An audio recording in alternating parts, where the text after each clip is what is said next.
Hello everyone, welcome है मेरे channel the garden corners में। और आज हम बात करने वाले हैं कि किसी भी प्लांट से कटिंग कैसे लेते हैं। तो ऑलरेडी मेरी इस पे एक वीडियो है, मैंने डिटेल में इस बारे में शेयर किया था। आज इसी का हम फिर से सेम टॉपिक पे वीडियो बना रहे हैं, क्योंकि काफ़ी लोगों को प्रॉब्लम आती है कि कटिंग्स कैसे लेनी चाहिए और नोट्स क्या होते हैं उसके बारे में भी जानकारी चाहिए। तो उसी से रिलेटेड मैंने आज की ये वीडियो डिटेल में शेयर की है आपसे, ताकि आपको नॉलेज हो सके, आइडिया लग सके कि कटिंग्स कैसे लेनी चाहिए, क्या प्रिकॉशन रखने चाहिए, क्या क्या स्टेप्स फॉलो करने चाहिए कटिंग्स को लेने के लिए। तो आज की वीडियो में हम आप सभी से इसी के बारे में ये डिटेल और जानकारी शेयर करेंगे। तो फ़िलहाल मैंने वीडियो अपने गार्डन के एक इंडोर कलेक्शन वाले एरिया से शुरू किया है, जहाँ मेरे सारे प्लांट्स इस तरह से मॉसस्टिक पे अरेंज हैं, मॉसस्टिक पे लगे हुए हैं। होपफुली सारे प्लांट्स इस समय ग्रो कर रहे हैं। आज गार्डन का कुछ काम कर रहे थे, तो मुझे कुछ प्लांट की कटिंग भी करनी थी, क्योंकि मुझे नया प्लांट तैयार करना था। तो इसीलिए मैंने ये वीडियो शूट भी किया कि चलो आप लोग को जानकारी भी हो जाएगी और मेरा नया प्लांट ये लग भी जाएगा। तो जैसा कि आप देख रहे हैं, ये है एक सिल्वर स्वॉर्ड, जिसका मैंने एक शॉर्ट्स भी शेयर किया हुआ है। और इसको भी मैंने अभी चेंज किया है, क्योंकि इसका जो नीचे का रूट था वो रॉट हो गया था और ये मॉसस्टिक के सहारे ये प्लांट ग्रो कर रहा था। तो बस मैंने क्या किया कि मॉसस्टिक पे से इस पूरे एरियल रूट्स को निकाल कर इसको नया मॉसस्टिक दिया है, ताकि प्लांट बड़ा ग्रो कर सके। और पॉट भी चेंज किया है। अगर हम आपको मॉसस्टिक दिखाएं जिस पे ये प्लांट लगा हुआ था, और एरियल रूट निकालने के टाइम पे जो मुझे प्रॉब्लम आई है वो ये आई है कि एरियल रूट निकालने के टाइम पे ये सारे जो नेट लगे हुए थे वो निकल गए हैं। तो फ़िलहाल तो मैंने इसमें से किसी तरह एरियल रूट्स निकाल कर और नया प्लांट इसमें शिफ्ट कर दिया है। और ये 3 फीट का मॉसस्टिक है, क्योंकि पत्तियां जैसी जैसी बड़ी हो रही हैं तो मुझे ऐसा लग रहा था कि मॉसस्टिक भी बड़ा इसे देना चाहिए। तो इसमें तो मैंने इसको शिफ्ट कर दिया है। और नेक्स्ट प्लांट है ये फाइलोडेंड्रॉन की एक खूबसूरत सी वैरायटी, जिसकी लीफ इस तरह से हैं और नए नए ग्रोथ इसमें आए जा रही है। तो मुझे क्या करना था, बेसिकली देखा जाए, मैंने इस प्लांट को छोटे कटिंग से ग्रो किया था। और आप देख रहे होंगे कि एक तो इस पर अच्छे से जा रहा है, एक प्लांट काफ़ी थिक हो गया है, एक स्टेम, तो वो इस साइड से अपना ग्रो कर रहा है। तो एक पॉट में ये रूट्स भी इसके फंस गए थे, जिसकी वजह से आप देख रहे होंगे कि इसमें एरियल रूट्स के साथ साथ इसमें ये छोटे छोटे रूट्स भी ग्रो करने लगे थे। तो अब मैंने क्या डिसाइड किया है कि कटिंग लेने के लिए इस प्लांट की फ़िलहाल हम कटिंग ले रहे हैं। और इसको क्या करना है कि जैसे ये मोटी स्टेम है, तो इस स्टेम को हम यहाँ से कट कर देंगे इस साइड से, जिससे एक मेरा नया प्लांट तैयार हो जाएगा और ये प्लांट यहाँ से नया ग्रोथ फेंकेगा। तो खैर ये मेरे 2 प्लांट तैयार हो जाएंगे। और इतनी बड़ी बड़ी लीफ हो रही है, तो इसलिए मैंने सोचा है इसको दूसरे पॉट में लगाने का। तो जैसा कि आप देख रहे हैं, प्लांट काफ़ी अच्छा ग्रो कर रहा है। ये देख रहे होंगे यहाँ से इसके शूट्स निकले हुए हैं, एक शूट्स ये जा रहा है और ये स्टेम जो है इधर आ रही है। तो इसी को कट कर देंगे यहाँ से, तो मेरा एक नया प्लांट तैयार हो जाएगा। और इसमें एरियल रूट्स काफ़ी हैं इसमें। तो जब भी आप प्लांट्स कटिंग लें तो हमेशा नोट का ध्यान रखें। अगर हम आपको नोट पोर्शन दिखाएं, तो ये है आपका, ये जो किसी भी स्टेम में गांठें होती हैं, ये गांठ 1 2 3 4, इसे बोलते हैं नोड एरिया, जहाँ से ये एरियल रूट्स निकलती हैं। अगर आप देखें क्लोज़र में, तो ये गांठों के पास से ही एरियल रूट्स निकलते हैं। तो अगर किसी भी स्टेम कटिंग में अगर ये एरियल रूट्स होंगे या ये गांठ भी होगी, तो भी ये ईज़िली प्रोपोगेट कर जाएगा, यानी कि इस कटिंग को आसानी से लगाया जा सकता है। उसके लिए क्या करना होता है कि अगर मुझे कटिंग लेनी है, जस्ट दो नोड के बीच से एक कटिंग लेनी होती है, यानी कि यहाँ से हम कट करेंगे और जब सॉइल में हम लगाएंगे या पानी में ग्रो करेंगे, तो ये जो नोड पोर्शन है, ये गांठ वाली पोर्शन है, चाहे रूट्स हों चाहे ना हों, उनको ही हमें सॉइल या पानी में डिप करना होता है, सॉइल में इंसर्ट करना होता है। तो 2 गांठों के बीच में कट करके यहाँ से कटिंग लेते हैं और इसको हम पानी में या सॉइल में ग्रो करेंगे। तो फ़िलहाल मुझे सॉइल में इस प्लांट को लगाना है, इस कटिंग को, क्योंकि ऑलरेडी इसके एरियल रूट्स हैं। जब एरियल रूट्स नहीं होते हैं या किसी भी प्रकार का रूट्स इसमें नोड्स के पास नहीं होता है, तो सबसे बेस्ट तरीका होता है पानी में लगाने का। पानी में लगाने के बाद इसके रूट्स जब आ जाएँ, अच्छे से प्रॉपर ग्रोथ हो जाए, तब इसे आप सॉइल में ट्रांसफ़र कर सकते हैं। फ़िलहाल इसमें आप देख रहे हैं कि काफ़ी लंबी लंबी एरियल रूट्स हैं, तो ये आसानी से सॉइल में लग जाएंगे। तो ये कटिंग्स भी आसानी से लग जाएगा। तो सॉइल में ही इसको हम लगाएंगे और हम आप सभी से इसको शेयर भी करेंगे कि सॉइल में कैसे इसको लगा रहे हैं। तो पहले हम इसकी कटिंग को कट करते हैं।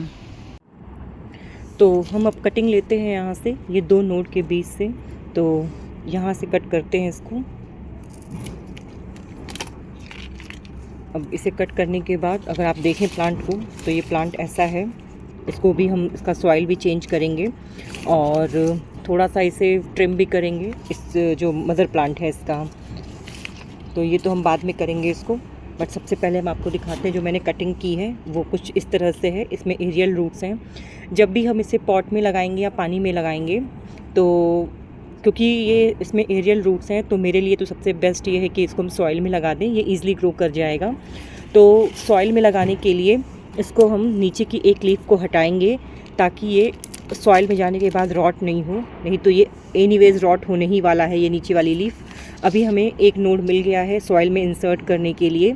आप चाहें तो दूसरी लीफ भी हटा सकते हैं, क्योंकि जब सॉइल में इंसर्ट करना होगा तो इतना पोर्शन तो कम से कम सॉइल में इंसर्ट किया ही जाएगा, तो इसलिए हम दूसरी लीफ को भी हटाएंगे इस तरह से।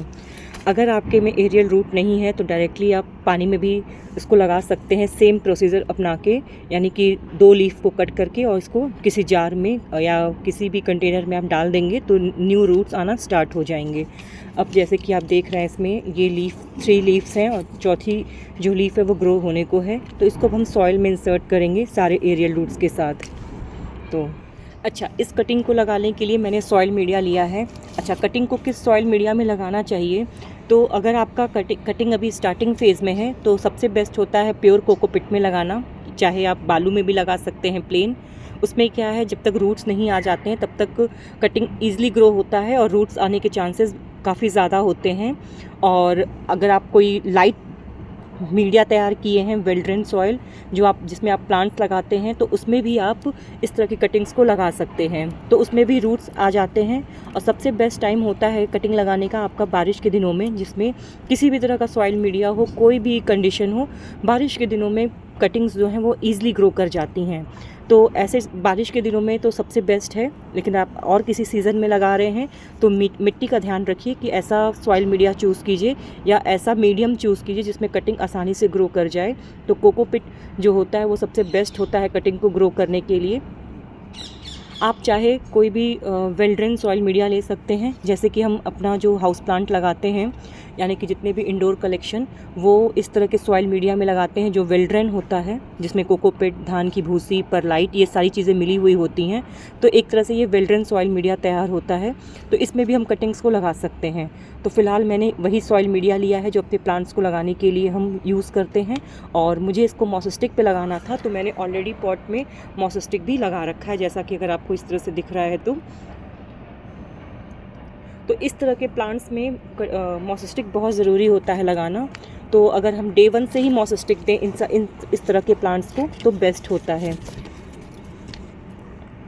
तो अगर आप ऐसा कोई प्लांट चूज़ कर रहे हैं जिसमें एरियल रूट्स निकलते हैं, उनको आप शुरू से ही मॉसस्टिक दें ताकि वो ऊपर की तरह ग्रो करे और अच्छे से उस पर डेवलप हो सके। और रूट्स जब मॉसस्टिक पे अटैच हो जाते हैं, जो इसके एरियल रूट्स होते हैं, तो उसकी जो ग्रोथ होती है वो बहुत तेज़ी से होती है फिर।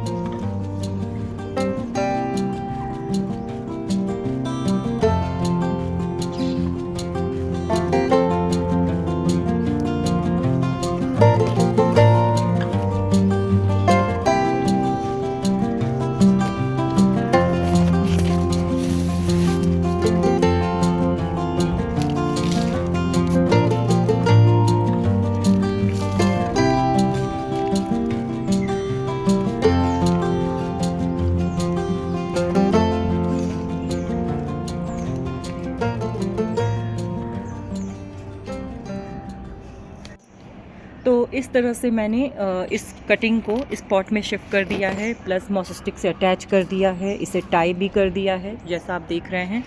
और जल्दी ही इसका हम अपडेट भी आप सभी से शेयर करेंगे कि ये कटिंग लग गई है या नहीं। तो इस तरह से आप कटिंग अगर कोई भी लगाते हैं, किसी भी तरह की कटिंग्स जिसमें नोट्स होते हैं, उनको आप इस तरह से ग्रो कर सकते हैं। आसानी से ग्रो होने वाला ये प्लांट भी है, फाइलोडेंड्रॉन की एक वैरायटी है, तो इसे अपने कलेक्शन में ज़रूर ऐड कीजिए।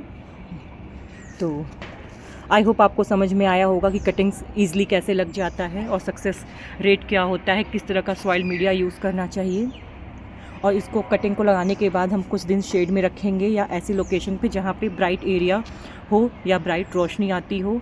तो मेरे लिए सबसे बेस्ट है इन प्लांट्स के बीच में रखना, जहाँ पे नमी भी बनी रहेगी और यहाँ पे अच्छा खासा ब्राइट रोशनी भी प्लांट्स को मिलता है, तो ये अच्छे से यहाँ ग्रो भी करेगा।